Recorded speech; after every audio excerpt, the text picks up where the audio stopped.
생생건강통입니다. 오늘 소개해 드릴 책은 KBS 생로병사 제작진이 지은 걷기만 해도 병이 낫는다입니다.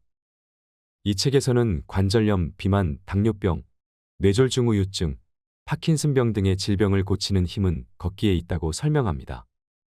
그럼 책을 조금 소개해 드리겠습니다. 세계보건기구에서는 2025년까지 세계 인구의 60%가 만성질환을 앓게 될 것이라고 예측한다.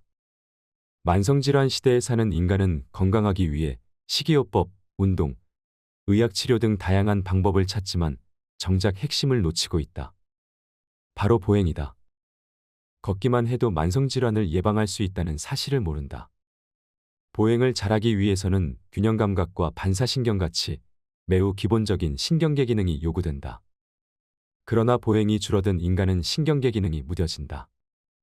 거북목 자세로 오랜 시간 컴퓨터를 할 때 목과 굽은 어깨를 바로잡는 능력이 상실되고 보행 시 보폭이 줄어들고 속도도 느려진다. 의학계 연구 결과를 종합해보면 천천히 걸을수록 뇌질환과 병을 얻을 확률이 높은 것으로 나타났다. 건강을 위해 우리에게 필요한 것은 어떠한 혁신적인 식이요법이나 건강식품, 운동법이 아닌 인간의 고유 상징인 두발 걷기가 아닐까. 보행은 우리를 인간으로 돌아가게 한다.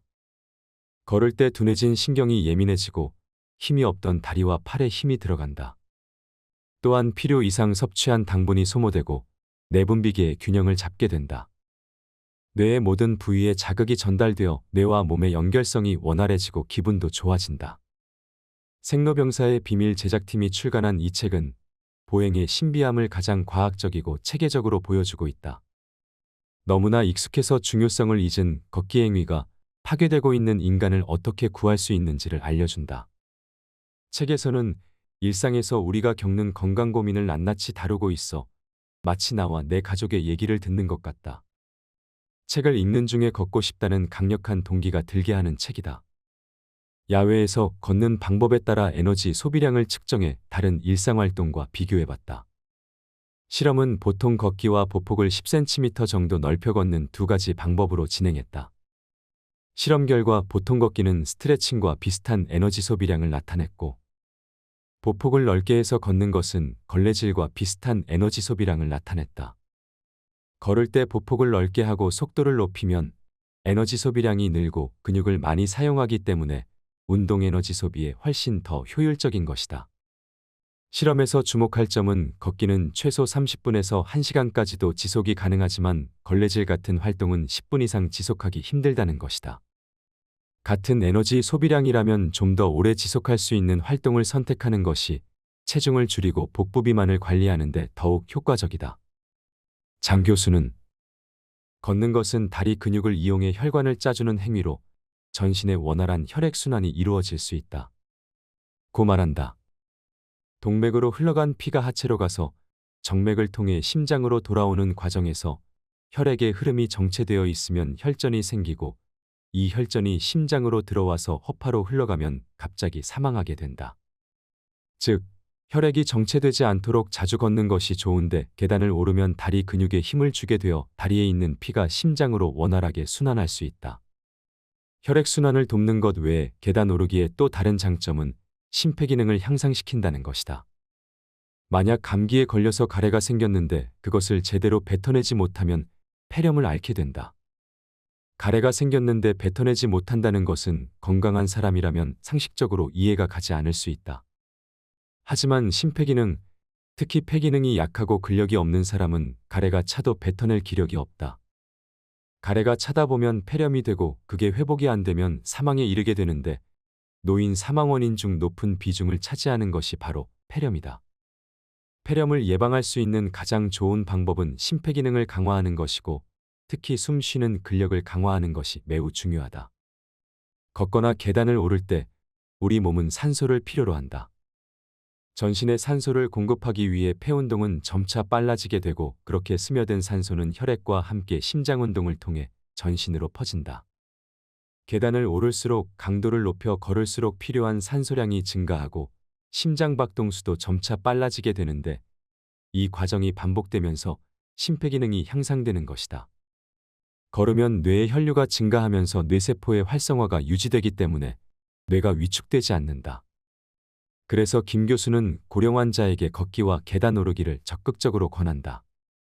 그 중에서도 계단 오르기는 평지를 걷는 것보다 더 많은 뇌세포가 활성화되어 치매를 예방하고 치매가 악화되는 것을 막는다고 강조한다.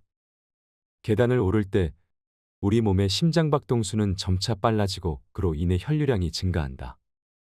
이때 뇌로 흐르는 혈류량도 늘어나는데 뇌혈류가 증가하면 자연히 뇌세포의 활성화가 이루어진다.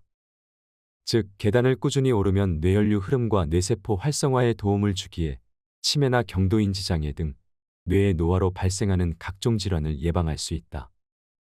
임상노인학회지에 게재된 한 연구에 따르면 고령자를 대상으로 걸음 속도와 인지기능의 연관성을 살펴본 결과 걸음 속도가 느릴수록 인지기능이 낮은 것이 확인되었다. 뇌에서 해마의 위축으로 걷기 속도와 보폭이 줄어드는 것이다. 결과적으로 꾸준히 활력 있게 걸으면 치매는 물론 인지능력이 떨어지는 것을 예방해서 젊음을 최대한 오래 유지할 수 있다. 뼈를 감싸고 있는 연골은 일종의 쿠션 역할을 하는데 나이가 들면 연골이 점차 약해진다. 연골이 닳게 되면 뼈와 뼈가 부딪히며 통증이 일어난다. 이것이 바로 퇴행성관 전염이다. 연골이 닳는 것은 자연스러운 노화 과정이지만 노화 정도와 속도는 개인의 생활 습관에 따라 크게 달라진다. 오장현 씨와 권점자 씨처럼 쪼그리고 앉는 자세를 할 경우 무릎 관절이 완전히 접히는데 이는 무릎을 폈을 때보다 관절이 훨씬 많은 하중을 받게 되어 연골이 손상되는 것이다. 두 사람은 1개월간 입식위주의 생활과 허벅지 근육을 강화하는 운동을 해보기로 했다. 1개월 후 이들에게는 어떤 변화가 찾아올까? 권점자 씨는 조금씩 걷다 보니 무릎이 다소 부드러워지는 것을 느꼈다고 말한다. 오장현 씨는 가까운 거리밖에 걷지 못했는데 이제 전보다 더 멀리까지 걸어 다닌다며 무릎 변화를 느꼈다. 한 달 전만 해도 집에서 10분 거리의 밭에 나가는 것도 힘들어했던 이들은 요즘 매일 시간을 내어 30분 정도 산책을 한다. 틈틈이 허벅지 근육 강화 운동도 잊지 않는다. 운동을 그저 귀찮은 일이라고만 생각했는데 무릎에 서서히 변화를 느끼면서부터 이제 운동하는 시간이 즐거워졌다. 생활 습관도 바뀌었다. 바닥에서 사용하던 좌식 테이블을 없애고 이제 의자에 앉아 식사를 한다. 텔레비전을 보거나 빨래를 갤 때도 바닥이 아닌 소파에 앉는다. 의자에 앉을 때는 틈틈이 허벅지 근육 강화 운동을 한다. 의자에 앉는 습관을 들이고 나니 이제 의자 생활이 편해졌고 앉았다 일어나는 것도 훨씬 수월해졌다고 말한다. 무엇보다 큰 변화는 허벅지 둘레였다. 오장현 씨의 허벅지 둘레를 측정한 결과 지난번 측정에서는 46cm가 나왔는데 48.5cm로 2.5cm가 늘었다. 객관적으로 보면 근력이 좋아졌다는 얘기다. 지난 1개월간 꾸준히 걷고 무릎 강화 운동을 하고 생활 습관을 개선한 점이 놀라운 결과로 나타난 것이다. 모든 사람은 나이가 든다. 나이가 들면 치유력이 떨어지고 누적 효과도 있기 때문에 과거엔 이 정도 버텼지만 이후에 계속 누적된 것들이 회복될 수 없는 수준으로 가는 건 막아야 한다. 그러기 위해서는 통증에 관심을 가져야 하고 생활 습관을 개선하거나 운동을 습관화하는 것이 무엇보다 중요하다. 정일영 씨는 2주 동안 두 가지를 실천하기로 했다. 첫째는 매 끼니 식사하고 난 다음 밖으로 나가서 가볍게 20분 걷기를 실천하는 것이다. 둘째는 앉아서 일하는 동안 30분에 한 번씩 일어나서 1분 정도 움직이는 것이다. 2주 동안 먹는 건 평소대로 먹기로 했다. 음식과 상관없이 식후 20분 걷기가 혈당에 미치는 영향을 살펴보기 위해서다. 정일영 씨는 바쁜 일상에서도 식후 20분 걷기를 열심히 실천했다. 10시간 내내 앉아있던 생활 습관도 30분에 한 번씩 일어나 스트레칭하는 것으로 바꿨다. 내 몸을 위해서 1분씩 일어나는 건 어려운 일이 아니었다. 걷기로 정일영 씨에게 어떤 변화가 나타났을까? 2주 후 식후 혈당 변화를 관찰했다. 피자를 먹은 후 혈당은 168까지 올라갔지만 20분을 걷는 동안 더 오르지 않고 150으로 떨어졌다. 시간이 조금 더 지나자 131로 떨어졌다. 움직이지 않았다면 더 올라갔을 혈당이 평소보다 훨씬 더 낮은 수치에서 유지되는 것을 확인했다. 걷기만으로 스스로 혈당을 조절할 수 있다는 것은 매우 의미 있는 변화였다. 평소에 피자를 먹으면 혈당이 220에서 230까지도 올라갔어요. 그리고 계속 올라갔던 것 같아요. 그때는 잘 몰라서 그러려니 했는데 이제 알고 나니까 혈당이 올라가면 겁이 나죠. 그래서 더 열심히 걸으려고 해요. 식후 20분 걷기를 하지 않았을 때 평양냉면과 녹두전을 먹으면 혈당이 250까지 치솟았고 4시간이 지나서야 떨어졌다. 그러나 걷기 실천 후 변화가 나타나기 시작했다. 같은 음식을 먹고 20분 걷기를 했을 뿐인데 혈당은 175에 그쳤다. 그리고 식후 20분을 걷자 치솟던 혈당이 한두 시간 안에 떨어졌고 안정을 되찾았다. 보행 패턴을 분석한 연구에 따르면 보폭을 넓혀 걷는 운동은 에너지 소비율을 높여 체지방 감소에 도움을 주는 것으로 확인됐다. 운동 강도가 더 높아지면 운동 시 소모하는 칼로리 양은 더 많아질 수 있다. 그래서 보폭 넓혀 걷기가 체중 관리에 도움이 될 수 있고 운동 강도도 높기 때문에 근육을 더 많이 사용해 하체 근력이 좋아질 수 있다. 하체 근력이 좋아지면 고령자는 균형 감각과 협응성이 높아져 더 큰 운동 효과를 기대할 수 있게 된다. 뇌경색과 뇌출혈 같은 뇌졸중이 발생하면 뇌의 일부 신경 조직이 손상되고 손상된 부위가 조절하는 기능 및 행동에 장애가 생긴다. 재활치료를 통해 일어서고 걷는 연습이나 운동을 하면 인체 곳곳의 근육과 뇌가 신경계를 통해 수많은 정보를 주고받게 된다. 이 과정에서 뇌율의 신경영양인자 분비도 활발해지고 신경전달 물질도 활성화되면서 손상된 조직의 신경전달 경로 대신 새로운 전달 경로가 만들어지게 된다. 걷기 같은 운동이 이렇게 다른 경로를 찾아 연결할 수 있게 하는 뇌가소성을 촉진하는 것이다. 미국 뇌졸중 협회와 심장협회가 권장하는 뇌졸중 환자 치료 지침에서는 성인의 경우 일주일에 3에서 4회, 평균 40분 정도 빠르게 걷기 같은 중강도 운동을 시행하도록 권고하고 있다. 이런 운동들이 혈관 건강은 물론 이동성, 균형 감각, 지구력을 향상시키기 때문이다. 오늘도 힘든 몸을 이끌고 한 걸음 내딛는 사람들. 그들의 걸음이 평범한 일상을, 새로운 생명을, 달라진 오늘을 선물하고 있다. 정만수 씨의 걸음걸이 상태는 어떨까? 8년 동안 꾸준히 걷기 운동을 실천한 그는 근력은 물론 유연성과 균형 감각도 전보다 나아졌다.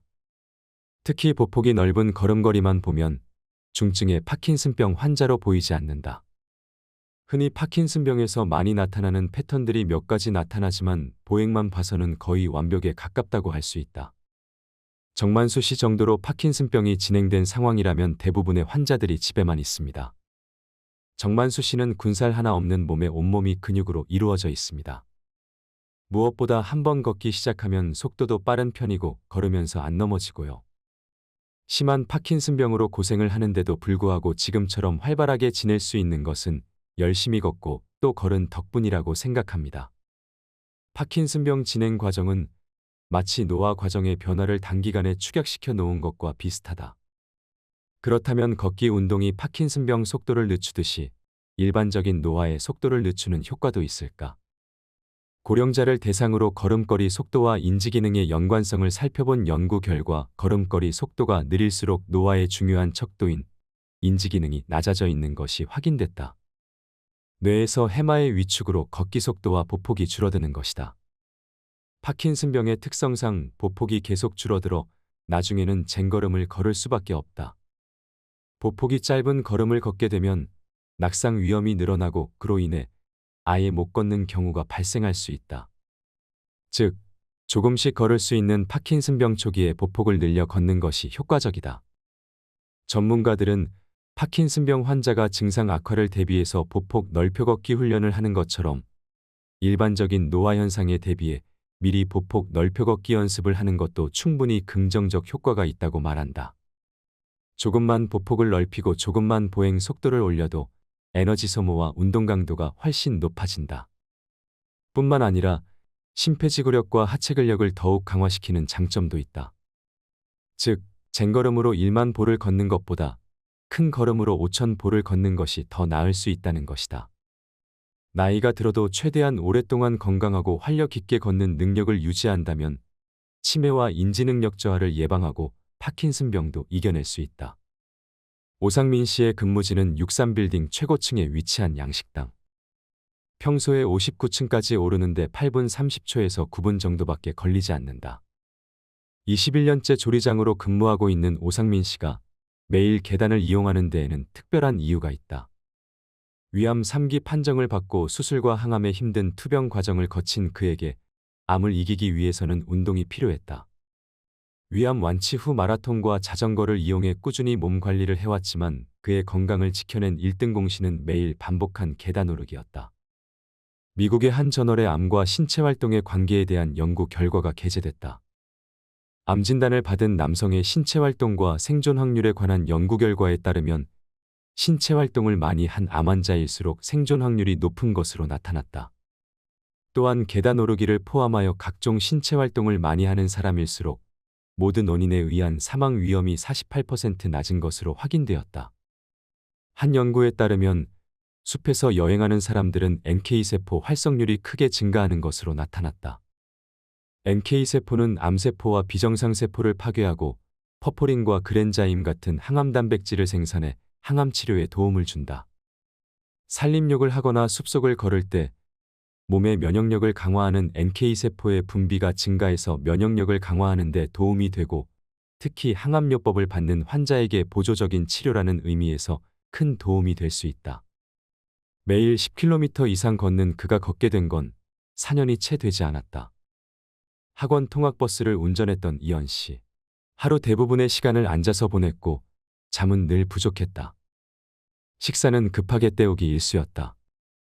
건강 악화는 당연한 결과였을지도 모른다. 이현 씨는 지난 2016년 담낭암 진단을 받았다. 수술 후 휴식을 선택했고 건강을 위해 시작한 것이 걷기였다. 살기 위해 시작한 걷기로 인해 인생이 바뀌었고 새로운 도전도 할 수 있었다.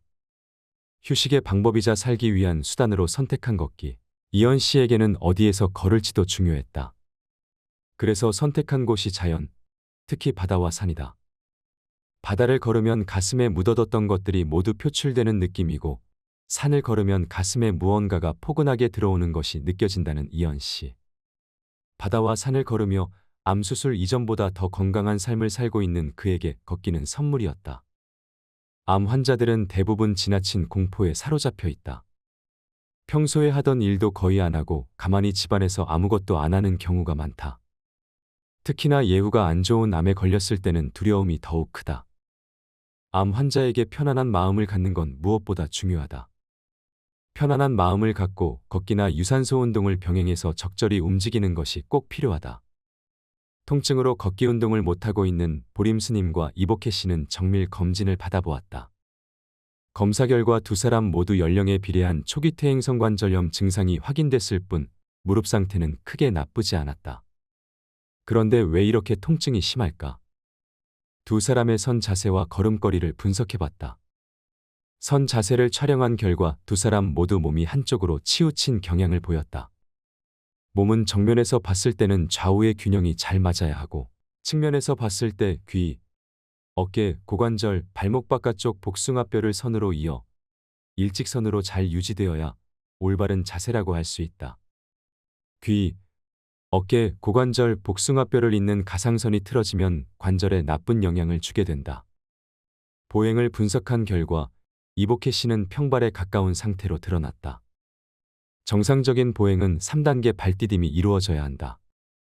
뒤꿈치부터 충분히 딛고 시작해서 발바닥 전체로 딛고 체중이 앞쪽으로 치우치면서 추진해 나는 것이다. 그러나 이복혜 씨는 뒤꿈치가 바닥에 닿자마자 바로 발바닥을 딛는 것으로 확인됐다. 보림 스님 역시 정상적인 3단계 발디딤이 안 되고 부자연스러운 움직임이 나타났다. 이런 식으로 걷다 보면 발목과 무릎에 전달되는 충격이 클 수밖에 없다. 두 사람처럼 걷기 운동으로 통증을 느낀다면 하체 근력 강화 운동을 하면 도움이 된다. 고령층의 걷기와 무릎관절통에 관한 연구에 따르면 중강도 운동과 걷기 모두 무릎관절통 예방에 효과적인 것으로 나타났는데 그중 걷기가 더욱 효과적인 것으로 밝혀졌다.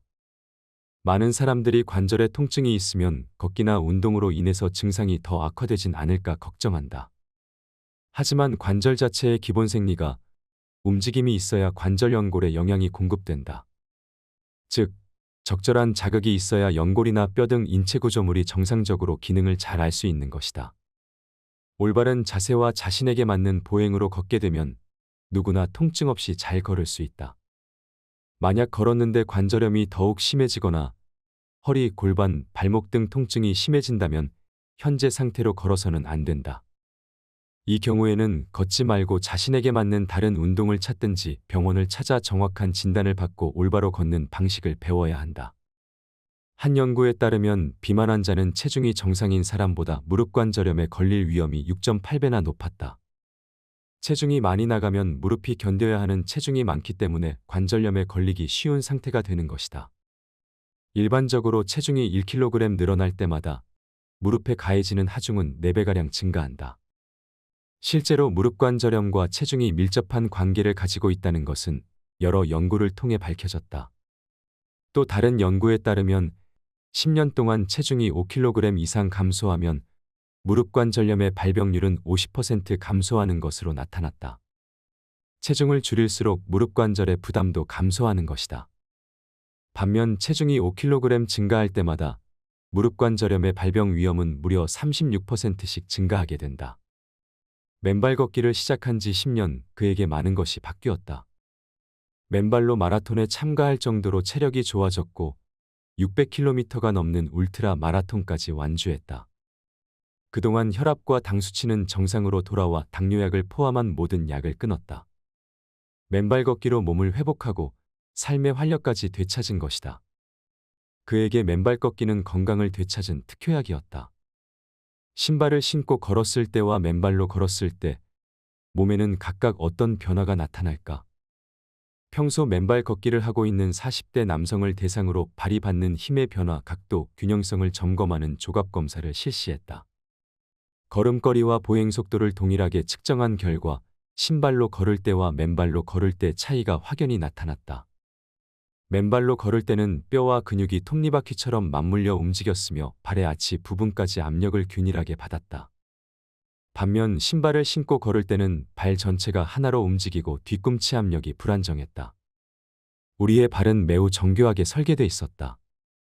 그렇다면 신발을 신고 달릴 때와 맨발로 달릴 때 운동 효과는 어떻게 달라질까?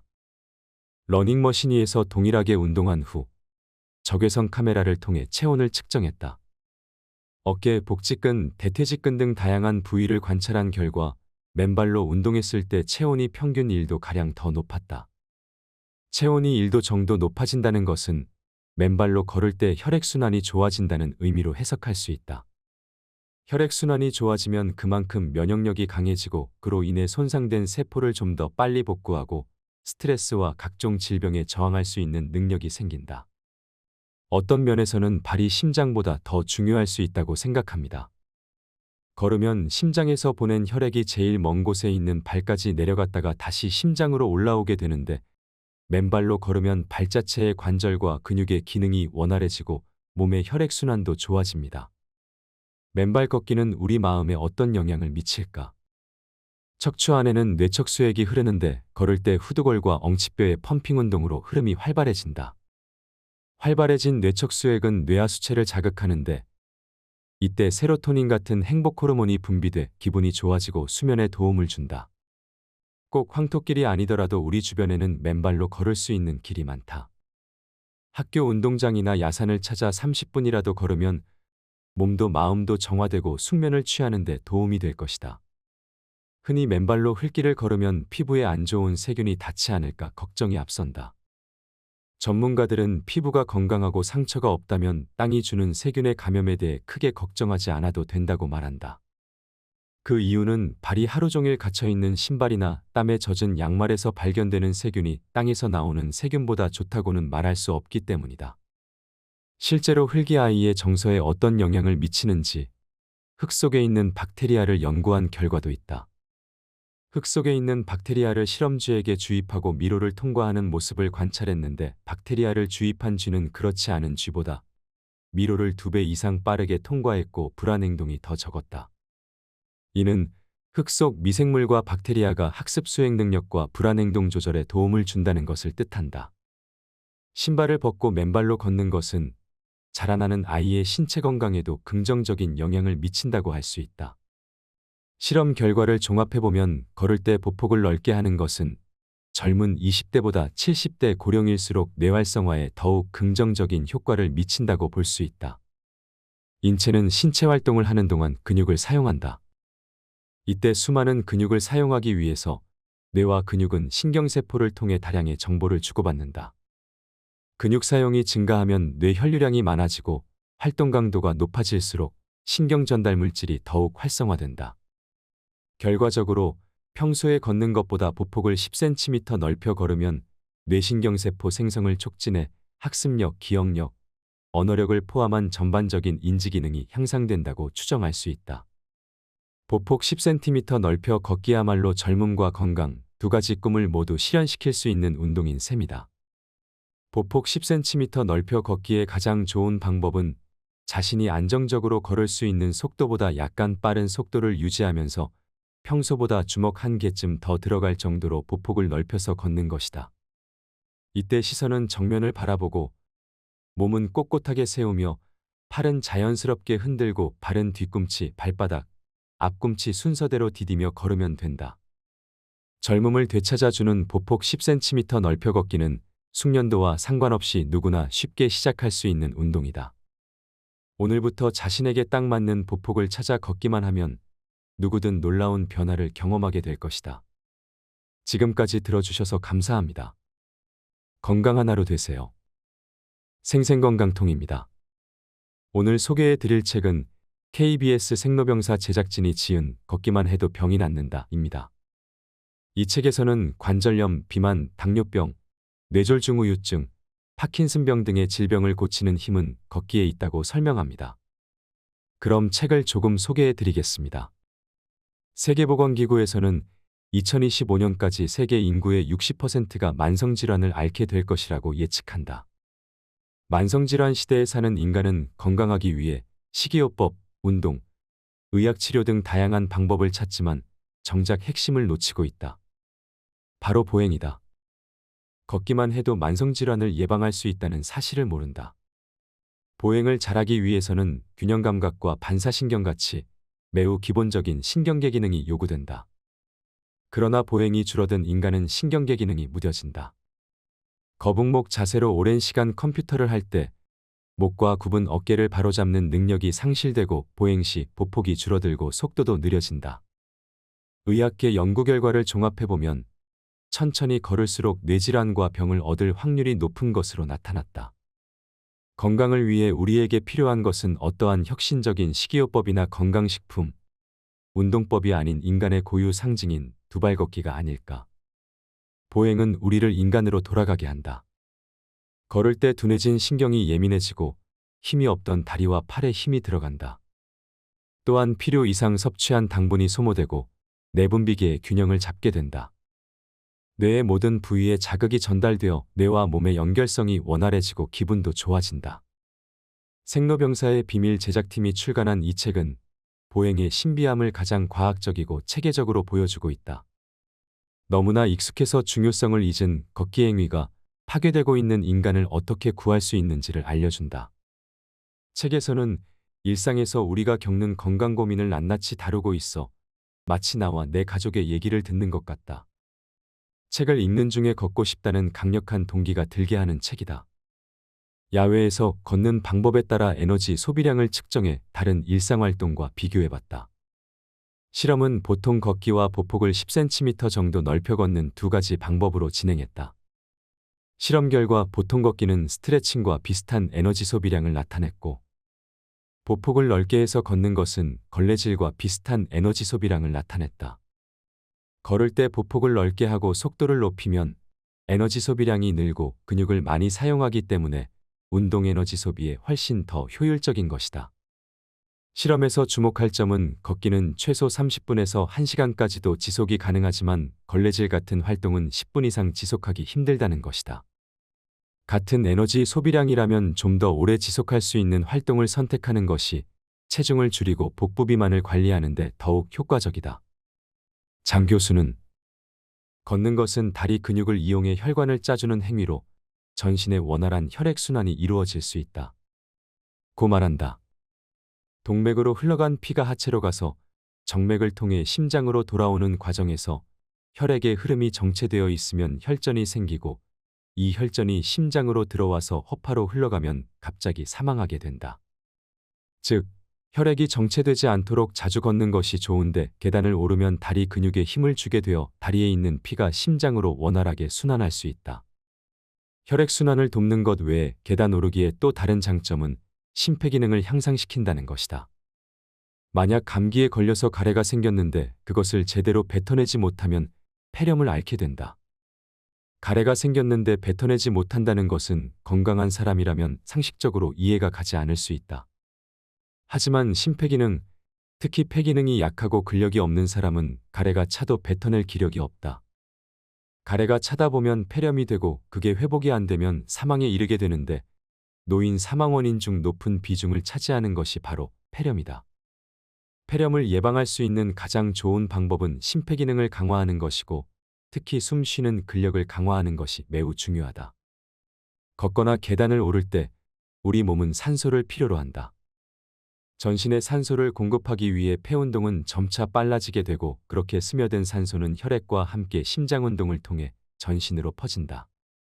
계단을 오를수록 강도를 높여 걸을수록 필요한 산소량이 증가하고 심장 박동수도 점차 빨라지게 되는데 이 과정이 반복되면서 심폐기능이 향상되는 것이다. 걸으면 뇌의 혈류가 증가하면서 뇌세포의 활성화가 유지되기 때문에 뇌가 위축되지 않는다. 그래서 김 교수는 고령 환자에게 걷기와 계단 오르기를 적극적으로 권한다.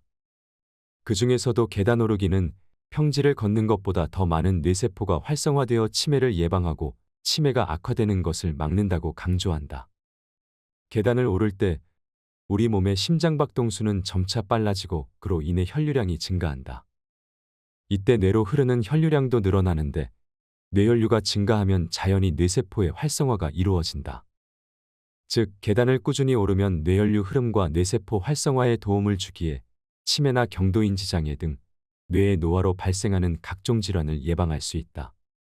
임상노인학회지에 게재된 한 연구에 따르면 고령자를 대상으로 걸음 속도와 인지기능의 연관성을 살펴본 결과 걸음 속도가 느릴수록 인지기능이 낮은 것이 확인되었다. 뇌에서 해마의 위축으로 걷기 속도와 보폭이 줄어드는 것이다. 결과적으로 꾸준히 활력 있게 걸으면 치매는 물론 인지능력이 떨어지는 것을 예방해서 젊음을 최대한 오래 유지할 수 있다. 뼈를 감싸고 있는 연골은 일종의 쿠션 역할을 하는데 나이가 들면 연골이 점차 약해진다. 연골이 닳게 되면 뼈와 뼈가 부딪히며 통증이 일어난다. 이것이 바로 퇴행성관 전염이다. 연골이 닳는 것은 자연스러운 노화 과정이지만 노화 정도와 속도는 개인의 생활 습관에 따라 크게 달라진다. 오장현 씨와 권점자 씨처럼 쪼그리고 앉는 자세를 할 경우 무릎 관절이 완전히 접히는데 이는 무릎을 폈을 때보다 관절이 훨씬 많은 하중을 받게 되어 연골이 손상되는 것이다. 두 사람은 1개월간 입식위주의 생활과 허벅지 근육을 강화하는 운동을 해보기로 했다. 1개월 후 이들에게는 어떤 변화가 찾아올까? 권점자 씨는 조금씩 걷다 보니 무릎이 다소 부드러워지는 것을 느꼈다고 말한다. 오장현 씨는 가까운 거리밖에 걷지 못했는데 이제 전보다 더 멀리까지 걸어 다닌다며 무릎 변화를 느꼈다. 한 달 전만 해도 집에서 10분 거리의 밭에 나가는 것도 힘들어했던 이들은 요즘 매일 시간을 내어 30분 정도 산책을 한다. 틈틈이 허벅지 근육 강화 운동도 잊지 않는다. 운동을 그저 귀찮은 일이라고만 생각했는데 무릎에 서서히 변화를 느끼면서부터 이제 운동하는 시간이 즐거워졌다. 생활 습관도 바뀌었다. 바닥에서 사용하던 좌식 테이블을 없애고 이제 의자에 앉아 식사를 한다. 텔레비전을 보거나 빨래를 갤 때도 바닥이 아닌 소파에 앉는다. 의자에 앉을 때는 틈틈이 허벅지 근육 강화 운동을 한다. 의자에 앉는 습관을 들이고 나니 이제 의자 생활이 편해졌고 앉았다 일어나는 것도 훨씬 수월해졌다고 말한다. 무엇보다 큰 변화는 허벅지 둘레였다. 오장현 씨의 허벅지 둘레를 측정한 결과 지난번 측정에서는 46cm가 나왔는데 48.5cm로 2.5cm가 늘었다. 객관적으로 보면 근력이 좋아졌다는 얘기다. 지난 1개월간 꾸준히 걷고 무릎 강화 운동을 하고 생활 습관을 개선한 점이 놀라운 결과로 나타난 것이다. 모든 사람은 나이가 든다. 나이가 들면 치유력이 떨어지고 누적 효과도 있기 때문에 과거엔 이 정도 버텼지만 이후에 계속 누적된 것들이 회복될 수 없는 수준으로 가는 건 막아야 한다. 그러기 위해서는 통증에 관심을 가져야 하고 생활 습관을 개선하거나 운동을 습관화하는 것이 무엇보다 중요하다. 정일영 씨는 2주 동안 두 가지를 실천하기로 했다. 첫째는 매 끼니 식사하고 난 다음 밖으로 나가서 가볍게 20분 걷기를 실천하는 것이다. 둘째는 앉아서 일하는 동안 30분에 한 번씩 일어나서 1분 정도 움직이는 것이다. 2주 동안 먹는 건 평소대로 먹기로 했다. 음식과 상관없이 식후 20분 걷기가 혈당에 미치는 영향을 살펴보기 위해서다. 정일영 씨는 바쁜 일상에서도 식후 20분 걷기를 열심히 실천했다. 10시간 내내 앉아있던 생활 습관도 30분에 한 번씩 일어나 스트레칭하는 것으로 바꿨다.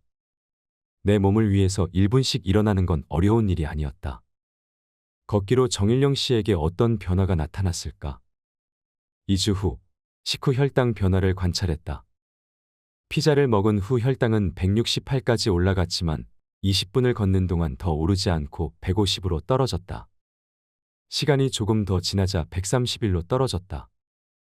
움직이지 않았다면 더 올라갔을 혈당이 평소보다 훨씬 더 낮은 수치에서 유지되는 것을 확인했다. 걷기만으로 스스로 혈당을 조절할 수 있다는 것은 매우 의미 있는 변화였다. 평소에 피자를 먹으면 혈당이 220에서 230까지도 올라갔어요. 그리고 계속 올라갔던 것 같아요. 그때는 잘 몰라서 그러려니 했는데 이제 알고 나니까 혈당이 올라가면 겁이 나죠. 그래서 더 열심히 걸으려고 해요. 식후 20분 걷기를 하지 않았을 때 평양냉면과 녹두전을 먹으면 혈당이 250까지 치솟았고 4시간이 지나서야 떨어졌다. 그러나 걷기 실천 후 변화가 나타나기 시작했다. 같은 음식을 먹고 20분 걷기를 했을 뿐인데 혈당은 175에 그쳤다. 그리고 식후 20분을 걷자 치솟던 혈당이 한두 시간 안에 떨어졌고 안정을 되찾았다. 보행 패턴을 분석한 연구에 따르면 보폭을 넓혀 걷는 운동은 에너지 소비율을 높여 체지방 감소에 도움을 주는 것으로 확인됐다. 운동 강도가 더 높아지면 운동 시 소모하는 칼로리 양은 더 많아질 수 있다. 그래서 보폭 넓혀 걷기가 체중 관리에 도움이 될 수 있고 운동 강도도 높기 때문에 근육을 더 많이 사용해 하체 근력이 좋아질 수 있다. 하체 근력이 좋아지면 고령자는 균형 감각과 협응성이 높아져 더 큰 운동 효과를 기대할 수 있게 된다. 뇌경색과 뇌출혈 같은 뇌졸중이 발생하면 뇌의 일부 신경 조직이 손상되고 손상된 부위가 조절하는 기능 및 행동에 장애가 생긴다. 재활치료를 통해 일어서고 걷는 연습이나 운동을 하면 인체 곳곳의 근육과 뇌가 신경계를 통해 수많은 정보를 주고받게 된다. 이 과정에서 뇌율의 신경영양인자 분비도 활발해지고 신경전달 물질도 활성화되면서 손상된 조직의 신경전달 경로 대신 새로운 전달 경로가 만들어지게 된다. 걷기 같은 운동이 이렇게 다른 경로를 찾아 연결할 수 있게 하는 뇌가소성을 촉진하는 것이다. 미국 뇌졸중협회와 심장협회가 권장하는 뇌졸중 환자 치료 지침에서는 성인의 경우 일주일에 3에서 4회, 평균 40분 정도 빠르게 걷기 같은 중강도 운동을 시행하도록 권고하고 있다.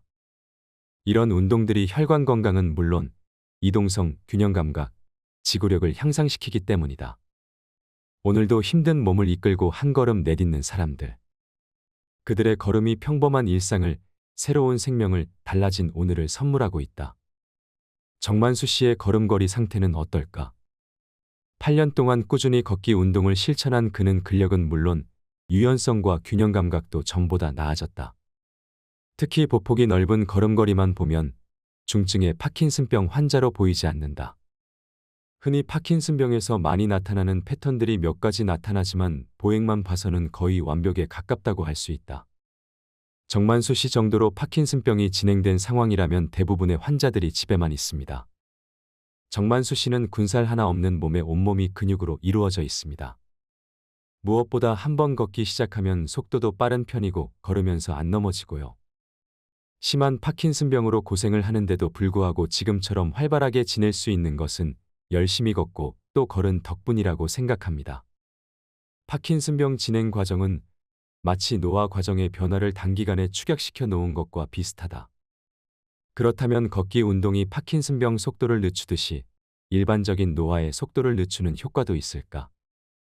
고령자를 대상으로 걸음걸이 속도와 인지기능의 연관성을 살펴본 연구 결과 걸음걸이 속도가 느릴수록 노화의 중요한 척도인 인지기능이 낮아져 있는 것이 확인됐다. 뇌에서 해마의 위축으로 걷기 속도와 보폭이 줄어드는 것이다. 파킨슨병의 특성상 보폭이 계속 줄어들어 나중에는 쟁걸음을 걸을 수밖에 없다. 보폭이 짧은 걸음을 걷게 되면 낙상 위험이 늘어나고 그로 인해 아예 못 걷는 경우가 발생할 수 있다. 즉, 조금씩 걸을 수 있는 파킨슨병 초기에 보폭을 늘려 걷는 것이 효과적이다. 전문가들은 파킨슨병 환자가 증상 악화를 대비해서 보폭 넓혀 걷기 훈련을 하는 것처럼 일반적인 노화 현상에 대비해 미리 보폭 넓혀 걷기 연습을 하는 것도 충분히 긍정적 효과가 있다고 말한다. 조금만 보폭을 넓히고 조금만 보행 속도를 올려도 에너지 소모와 운동 강도가 훨씬 높아진다. 뿐만 아니라 심폐지구력과 하체 근력을 더욱 강화시키는 장점도 있다. 즉, 쟁걸음으로 1만 보를 걷는 것보다 큰 걸음으로 5천 보를 걷는 것이 더 나을 수 있다는 것이다. 나이가 들어도 최대한 오랫동안 건강하고 활력 있게 걷는 능력을 유지한다면 치매와 인지능력 저하를 예방하고 파킨슨병도 이겨낼 수 있다. 오상민 씨의 근무지는 63빌딩 최고층에 위치한 양식당. 평소에 59층까지 오르는데 8분 30초에서 9분 정도밖에 걸리지 않는다. 21년째 조리장으로 근무하고 있는 오상민 씨가 매일 계단을 이용하는 데에는 특별한 이유가 있다. 위암 3기 판정을 받고 수술과 항암에 힘든 투병 과정을 거친 그에게 암을 이기기 위해서는 운동이 필요했다. 위암 완치 후 마라톤과 자전거를 이용해 꾸준히 몸 관리를 해왔지만 그의 건강을 지켜낸 1등 공신은 매일 반복한 계단 오르기였다. 미국의 한 저널에 암과 신체 활동의 관계에 대한 연구 결과가 게재됐다. 암 진단을 받은 남성의 신체 활동과 생존 확률에 관한 연구 결과에 따르면 신체 활동을 많이 한 암 환자일수록 생존 확률이 높은 것으로 나타났다. 또한 계단 오르기를 포함하여 각종 신체 활동을 많이 하는 사람일수록 모든 원인에 의한 사망 위험이 48% 낮은 것으로 확인되었다. 한 연구에 따르면 숲에서 여행하는 사람들은 NK세포 활성률이 크게 증가하는 것으로 나타났다. NK세포는 암세포와 비정상세포를 파괴하고 퍼포린과 그랜자임 같은 항암 단백질을 생산해 항암 치료에 도움을 준다. 산림욕을 하거나 숲속을 걸을 때 몸의 면역력을 강화하는 NK세포의 분비가 증가해서 면역력을 강화하는 데 도움이 되고 특히 항암요법을 받는 환자에게 보조적인 치료라는 의미에서 큰 도움이 될 수 있다. 매일 10km 이상 걷는 그가 걷게 된 건 4년이 채 되지 않았다. 학원 통학버스를 운전했던 이현 씨. 하루 대부분의 시간을 앉아서 보냈고 잠은 늘 부족했다. 식사는 급하게 때우기 일쑤였다. 건강 악화는 당연한 결과였을지도 모른다. 이현 씨는 지난 2016년 담낭암 진단을 받았다. 수술 후 휴식을 선택했고 건강을 위해 시작한 것이 걷기였다. 살기 위해 시작한 걷기로 인해 인생이 바뀌었고 새로운 도전도 할 수 있었다.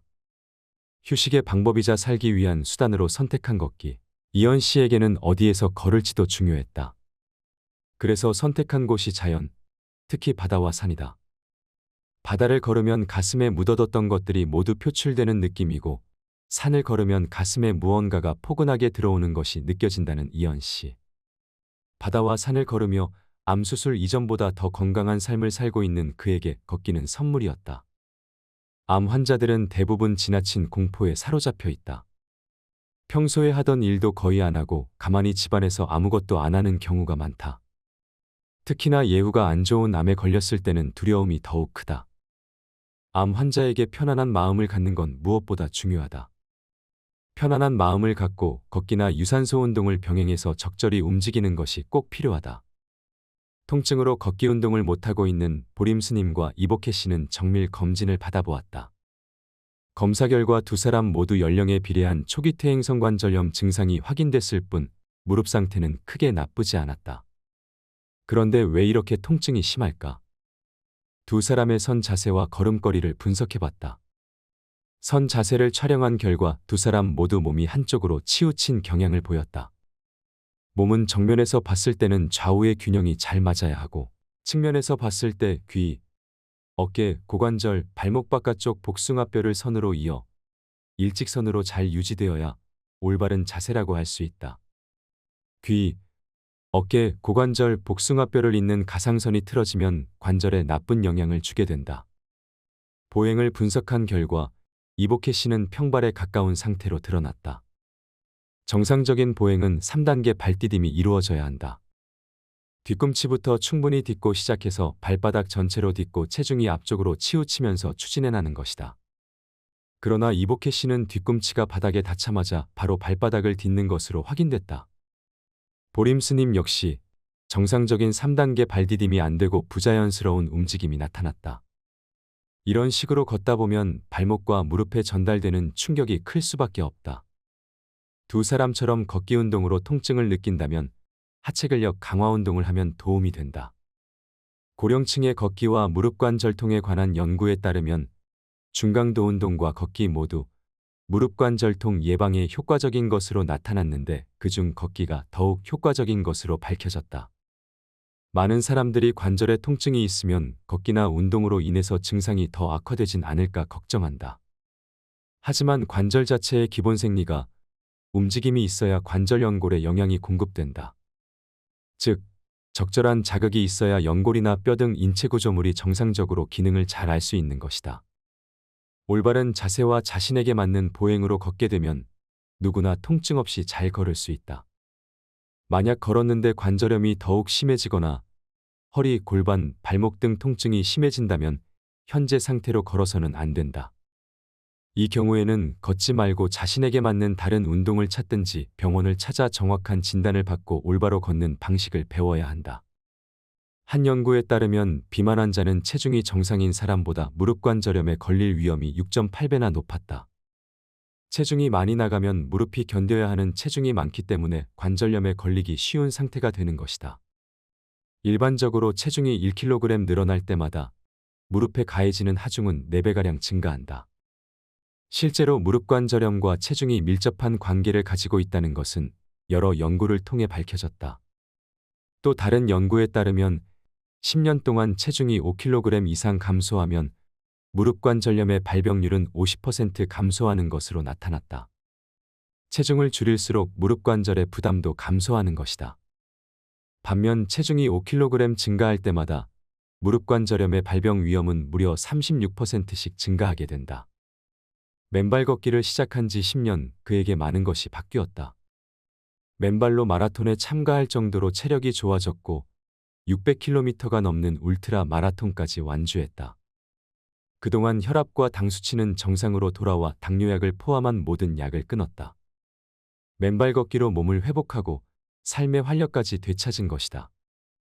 그에게 맨발 걷기는 건강을 되찾은 특효약이었다. 신발을 신고 걸었을 때와 맨발로 걸었을 때 몸에는 각각 어떤 변화가 나타날까? 평소 맨발 걷기를 하고 있는 40대 남성을 대상으로 발이 받는 힘의 변화, 각도, 균형성을 점검하는 조갑 검사를 실시했다. 걸음걸이와 보행 속도를 동일하게 측정한 결과 신발로 걸을 때와 맨발로 걸을 때 차이가 확연히 나타났다. 맨발로 걸을 때는 뼈와 근육이 톱니바퀴처럼 맞물려 움직였으며 발의 아치 부분까지 압력을 균일하게 받았다. 반면 신발을 신고 걸을 때는 발 전체가 하나로 움직이고 뒤꿈치 압력이 불안정했다. 우리의 발은 매우 정교하게 설계돼 있었다. 그렇다면 신발을 신고 달릴 때와 맨발로 달릴 때 운동 효과는 어떻게 달라질까? 러닝머신 위에서 동일하게 운동한 후 적외선 카메라를 통해 체온을 측정했다. 어깨, 복직근, 대퇴직근 등 다양한 부위를 관찰한 결과 맨발로 운동했을 때 체온이 평균 1도가량 더 높았다. 체온이 1도 정도 높아진다는 것은 맨발로 걸을 때 혈액순환이 좋아진다는 의미로 해석할 수 있다. 혈액순환이 좋아지면 그만큼 면역력이 강해지고 그로 인해 손상된 세포를 좀 더 빨리 복구하고 스트레스와 각종 질병에 저항할 수 있는 능력이 생긴다. 어떤 면에서는 발이 심장보다 더 중요할 수 있다고 생각합니다. 걸으면 심장에서 보낸 혈액이 제일 먼 곳에 있는 발까지 내려갔다가 다시 심장으로 올라오게 되는데 맨발로 걸으면 발 자체의 관절과 근육의 기능이 원활해지고 몸의 혈액순환도 좋아집니다. 맨발 걷기는 우리 마음에 어떤 영향을 미칠까? 척추 안에는 뇌척수액이 흐르는데 걸을 때 후두골과 엉치뼈의 펌핑 운동으로 흐름이 활발해진다. 활발해진 뇌척수액은 뇌하수체를 자극하는데 이때 세로토닌 같은 행복 호르몬이 분비돼 기분이 좋아지고 수면에 도움을 준다. 꼭 황토길이 아니더라도 우리 주변에는 맨발로 걸을 수 있는 길이 많다. 학교 운동장이나 야산을 찾아 30분이라도 걸으면 몸도 마음도 정화되고 숙면을 취하는 데 도움이 될 것이다. 흔히 맨발로 흙길을 걸으면 피부에 안 좋은 세균이 닿지 않을까 걱정이 앞선다. 전문가들은 피부가 건강하고 상처가 없다면 땅이 주는 세균의 감염에 대해 크게 걱정하지 않아도 된다고 말한다. 그 이유는 발이 하루 종일 갇혀있는 신발이나 땀에 젖은 양말에서 발견되는 세균이 땅에서 나오는 세균보다 좋다고는 말할 수 없기 때문이다. 실제로 흙이 아이의 정서에 어떤 영향을 미치는지 흙 속에 있는 박테리아를 연구한 결과도 있다. 흙 속에 있는 박테리아를 실험쥐에게 주입하고 미로를 통과하는 모습을 관찰했는데 박테리아를 주입한 쥐는 그렇지 않은 쥐보다 미로를 2배 이상 빠르게 통과했고 불안 행동이 더 적었다. 이는 흙 속 미생물과 박테리아가 학습 수행 능력과 불안 행동 조절에 도움을 준다는 것을 뜻한다. 신발을 벗고 맨발로 걷는 것은 자라나는 아이의 신체 건강에도 긍정적인 영향을 미친다고 할 수 있다. 실험 결과를 종합해보면 걸을 때 보폭을 넓게 하는 것은 젊은 20대보다 70대 고령일수록 뇌활성화에 더욱 긍정적인 효과를 미친다고 볼 수 있다. 인체는 신체 활동을 하는 동안 근육을 사용한다. 이때 수많은 근육을 사용하기 위해서 뇌와 근육은 신경세포를 통해 다량의 정보를 주고받는다. 근육 사용이 증가하면 뇌 혈류량이 많아지고 활동 강도가 높아질수록 신경 전달 물질이 더욱 활성화된다. 결과적으로 평소에 걷는 것보다 보폭을 10cm 넓혀 걸으면 뇌신경세포 생성을 촉진해 학습력, 기억력, 언어력을 포함한 전반적인 인지 기능이 향상된다고 추정할 수 있다. 보폭 10cm 넓혀 걷기야말로 젊음과 건강 두 가지 꿈을 모두 실현시킬 수 있는 운동인 셈이다. 보폭 10cm 넓혀 걷기의 가장 좋은 방법은 자신이 안정적으로 걸을 수 있는 속도보다 약간 빠른 속도를 유지하면서 평소보다 주먹 한 개쯤 더 들어갈 정도로 보폭을 넓혀서 걷는 것이다. 이때 시선은 정면을 바라보고 몸은 꼿꼿하게 세우며 팔은 자연스럽게 흔들고 발은 뒤꿈치, 발바닥, 앞꿈치 순서대로 디디며 걸으면 된다. 젊음을 되찾아주는 보폭 10cm 넓혀 걷기는 숙련도와 상관없이 누구나 쉽게 시작할 수 있는 운동이다. 오늘부터 자신에게 딱 맞는 보폭을 찾아 걷기만 하면 누구든 놀라운 변화를 경험하게 될 것이다.